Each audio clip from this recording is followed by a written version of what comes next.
Hey guys, Hello, we keep you dirty off-road today. I got Jason, and I got the GU 12.1-inch touchscreen multimedia station. Is that what it says on the box? That is what it says on the box.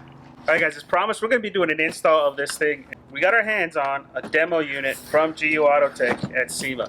So if you guys already saw our overview, we're going to put it up here. Make sure you check it out because we go over all the features of the system, what it can do, what it can't do. And we're going to go ahead and install it. But first, let's quickly do an unboxing so you guys can see what you get in the box.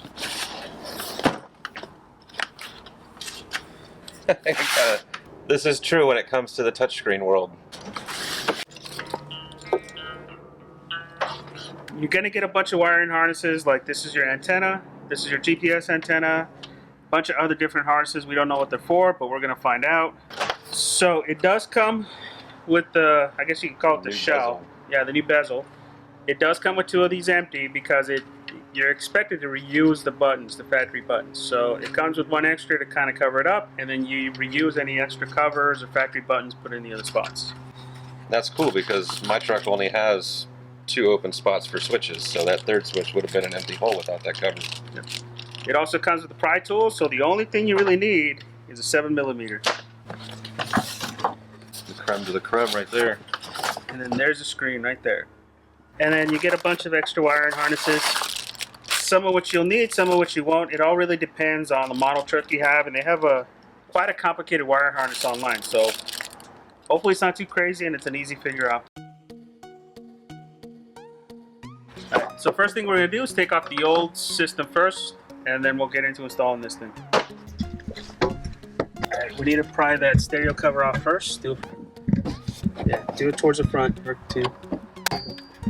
Get the other corner. No. Yeah. There you go. Alright. There.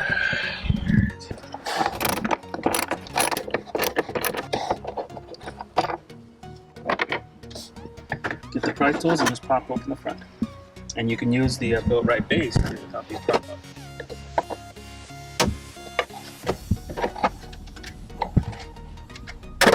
Oh, shit. And just put it off to the side. We're not going to disconnect anything, just put it off to the side. Alright, now you got to take those 2 bolts off. Okay, so next step is we got to remove this trim. So you just got to start popping it out. Yeah, just push out, be careful. Good, just like that. Ta-da!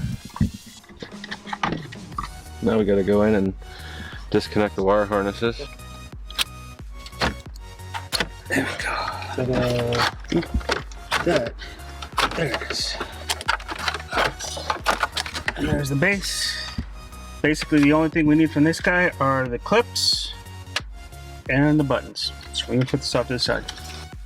There are 10 screws in total that hold the Sync 3 system in place, 6 for the display and 4 for the CD player.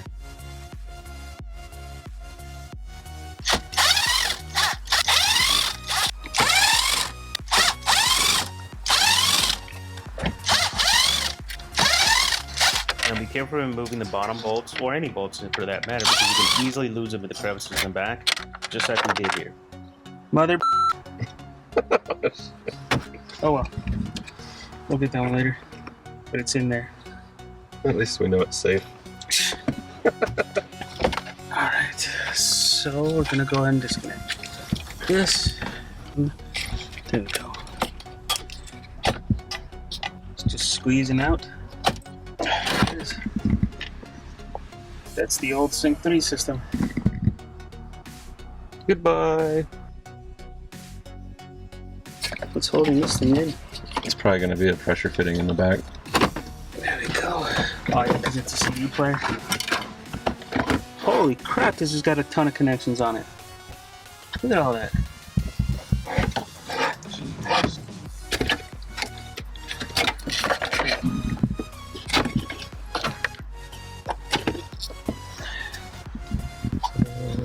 I think it uses fiber optic.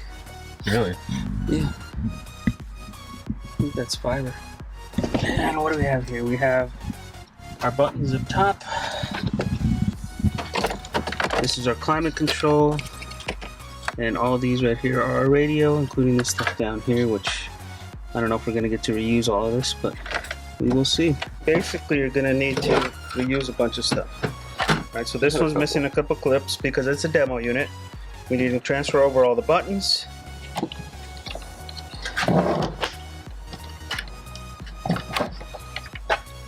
Oh, yeah, I want to switch the. So let's flip it up so we know we're doing it right. You done? Looks like you can.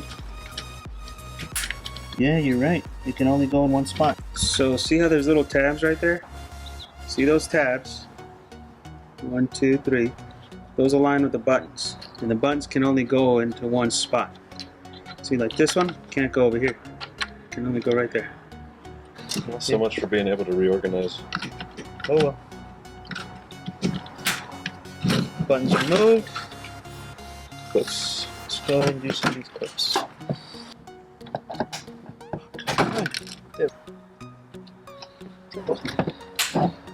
Two more. Alright, I think she is all ready. Alright, to get ready, we're going to need to move a bunch of these connections. So first off, this is our climate control. We need to move this behind. Okay. All this stuff is actually going to go above, so we're just going to leave it behind there. And we're going to be reusing a couple of these. So we're going to go ahead and start setting this up and making the connections. Okay, why don't we go over what we have connected back here? Okay. So back here... So this is going to be everything right here that connects to your factory harnesses. All right. Make sure you connect this little CAN bus thing. You got to connect your CAN bus, error-free deal. Make sure you connect your cables for your cameras if you're equipped with so. This is going to be for your mic connection, which is actually located on the trim bezel itself. This right here is going to be for the trim bezel as well. That's for your lights. No, this is for your knob control. So you have volume up and tuning and all that stuff through the knobs. And your airbag lights too. And the airbag lights, correct. This is going to be what supplies power and information to and from the USB ports. And this one? And then this is going to be an extension for your factory AM/FM antenna. And then up here, your factory GPS, if equipped, will plug into that. And if you don't have factory GPS, they provide you with a GPS antenna that will plug in, so you have it as well. Okay, and then at the bottom, we're going to be plugging in, those are climate controls down there, right? Yes. And don't worry about figuring out where they go because they only go in one way. All right, so let's go ahead and start plugging it in. Your control knob, or your shift knob.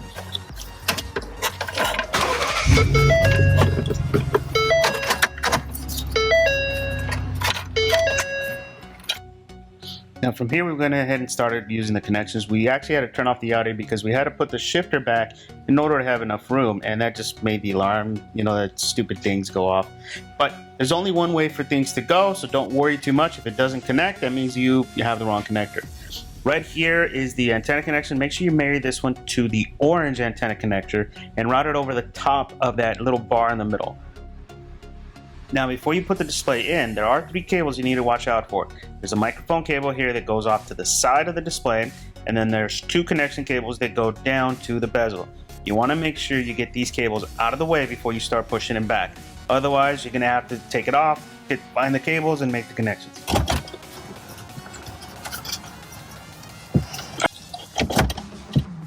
Oh, don't forget the cable underneath. The USB. There it is. There's that one. There it is.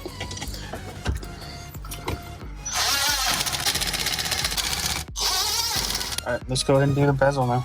We'll do a quick test before we close everything up.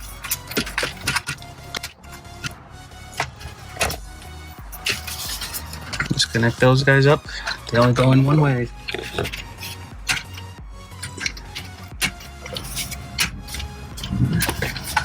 Let's just kind of prop it in there. Be careful with that little cable. Moment of truth.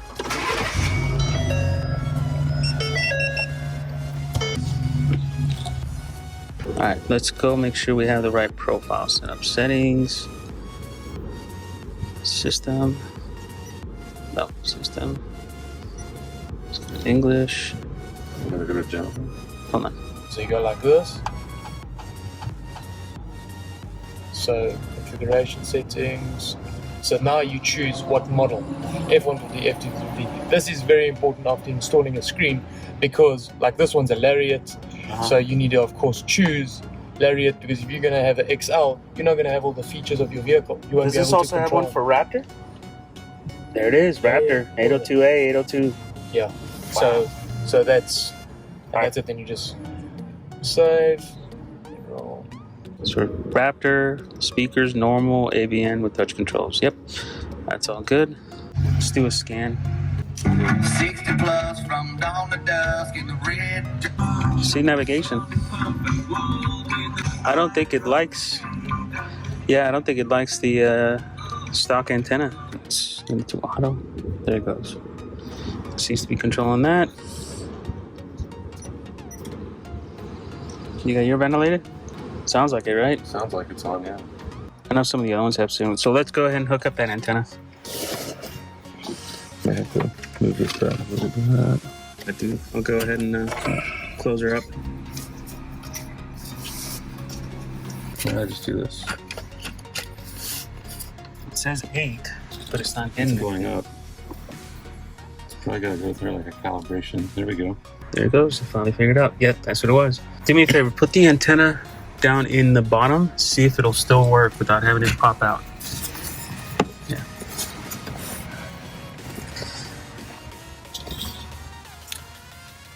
All right. Let's go ahead and pop this all in and finish it up. So let's pop this in. Be careful. Make sure I get no wires hanging. Is it not going in? I think it's something over here. That mic cable. Can you see it? Yeah, it's not that. Is it being a pain? Yeah, it's just being a pain. That's all. There it goes. Don't forget the screws, guys.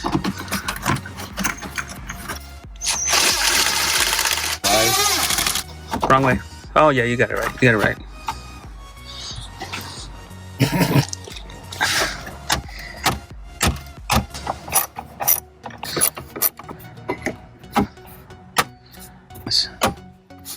And look at that.